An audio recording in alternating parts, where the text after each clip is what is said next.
ಜಿಲ್ಲಾ ಮತ್ತು ವಿಚಾರಣಾ ನ್ಯಾಯಾಲಯಗಳಲ್ಲಿ ಇಲ್ಲಿಯವರೆಗೂ ಯಾವುದೇ ಒಂದು ಮನವಿ ಆಗಲಿ, ಅರ್ಜಿ ಆಗಲಿ, ಮಧ್ಯಂತರ ಅರ್ಜಿ ಆಗಲಿ, ಒಂದು ಅಫಿಡವಿಟನ್ನು ಆಗಲಿ ಸಲ್ಲಿಸೋದಕ್ಕೆ ಲೀಗಲ್ ಶೀಟ್, ಗ್ರೀನ್ ಶೀಟ್ಗಳನ್ನೇ ಬಳಸ್ತಾ ಇದ್ವಿ. ಸೊ ಈ ಲೀಗಲ್ ಗ್ರೀನ್ ಶೀಟನ್ನೇ ಬಳಸಬೇಕು ಅಂತೇಳಿ ಸಿವಿಲ್ ಮತ್ತು ಕ್ರಿಮಿನಲ್ ಪ್ರಾಕ್ಟೀಸಿಂಗ್ ರೂಲ್ಸ್ನಲ್ಲಿ ಆ ನಿಯಮ ಇತ್ತು.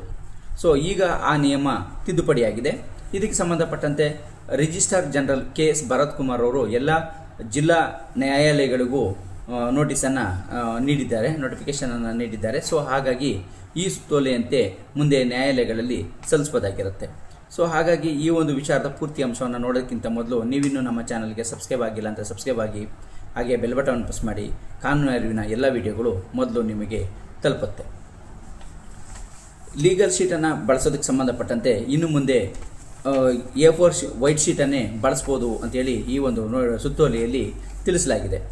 2 ವರ್ಷಗಳ ಹಿಂದೆನೇ ಕರ್ನಾಟಕ ಹೈಕೋರ್ಟ್ನಲ್ಲಿ ಈ A4 ಶೀಟನ್ನು ಮೇಲ್ಮನವಿಯನ್ನು ಸಲ್ಲಿಸೋದಕ್ಕೆ ಮಧ್ಯಂತರ ಅರ್ಜಿಗಳು, ಮನವಿ, ಅಫಿಡವಿಟು, ಜ್ಞಾಪನಾ ಪತ್ರಗಳನ್ನು ಸಲ್ಲಿಸೋದಕ್ಕೆ ಬಳಸ್ಬೋದು ಅಂತೇಳಿ ಹೇಳಲಾಗಿತ್ತು. ಸೊ ಹಾಗಾಗಿ ಈಗ ಕಳೆದ 2 ವರ್ಷಗಳಿಂದ ಕೂಡ ಹೈಕೋರ್ಟ್ನಲ್ಲಿ ಇದನ್ನು ಬಳಸ್ತಾ ಬರಲಾಗಿದೆ. ಸೊ ಇನ್ನು ಮುಂದೆ ಜಿಲ್ಲಾ ಮತ್ತು ವಿಚಾರಣಾ ನ್ಯಾಯಾಲಯಗಳಲ್ಲೂ ಕೂಡ ಈ ಒಂದು A4 ಶೀಟನ್ನು ಬಳಸಬಹುದಾಗಿದೆ.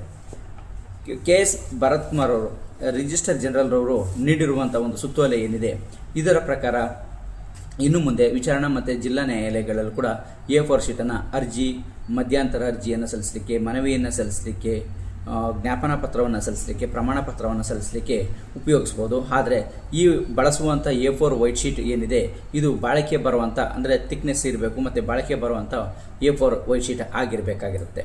ಸೊ ಇಂಥ ಒಂದು ವೈಟ್ ಶೀಟ್ಗಳನ್ನು ಬಳಸ್ಬೋದಾಗಿದೆ. ಇನ್ನು ಅಂದರೆ ಇದನ್ನು ಹಿಂದೆ ಬಳಸೋದಕ್ಕೆ ಸಿವಿಲ್ ಮತ್ತು ಕ್ರಿಮಿನಲ್ ಪ್ರಾಕ್ಟೀಸಿಂಗ್ ರೂಲ್ಸ್ ಏನಿತ್ತು, ಇದರಲ್ಲಿ ಗ್ರೀನ್ ಶೀಟನ್ನೇ ಬಳಸಬೇಕು ಅಂತಿತ್ತು. ಈಗ ಸಿವಿಲ್ ಮತ್ತು ಕ್ರಿಮಿನಲ್ ಪ್ರಾಕ್ಟೀಸಿಂಗ್ ರೂಲ್ಸನ್ನು ಅಮೆಂಡ್ಮೆಂಟ್ ಆಗಿರೋದ್ರಿಂದ A4 ಶೀಟು ಅಂದರೆ ಬಾಳಿಕೆ ಬರುವಂಥ ಒಂದು ಸೀಟನ್ನು ಬಳಸ್ಬೋದಾಗಿದೆ ಅನ್ನೋದು ಈ ಒಂದು ಸುತ್ತೋಲೆಯಿಂದ ಎಲ್ಲರ ಗಮನಕ್ಕೂ ತರಲಿಕ್ಕೆ ನಾನು ಇಚ್ಛಿಸ್ತೇನೆ.